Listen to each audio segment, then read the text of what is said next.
कलियुग का वर्णन करते हुए श्री कृष्ण कहते हैं कि कलियुग में ऐसे लोगों का राज्य होगा जो दोनों ओर से शोषण करेंगे, बोलेंगे कुछ और करेंगे कुछ, मन में कुछ और कर्म में कुछ। ऐसे ही लोगों का राज्य होगा। इसी प्रकार कलियुग में ऐसे लोग रहेंगे जो बड़े ज्ञानी और ध्यानी कहलाएंगे।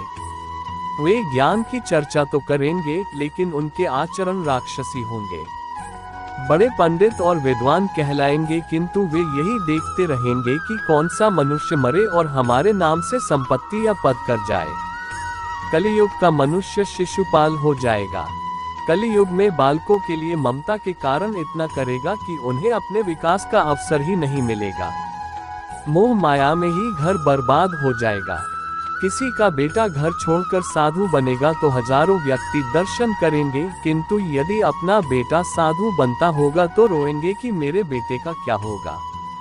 इतनी सारी ममता होगी कि उसे मोह माया और परिवार में ही बांध कर रखेंगे और उसका जीवन वहीं खत्म हो जाएगा। अंत में बेचारा अनाथ होकर मरेगा।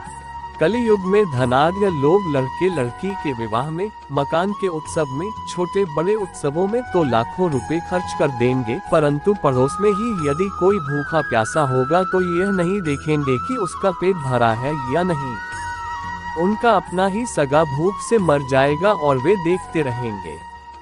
दूसरी ओर मौज, मदिरा, मांस भक्षण, सुंदरता और व्यसन में पैसे उड़ा देंगे, किंतु किसी के दो आंसू पोंछने में उनकी रुचि न होगी।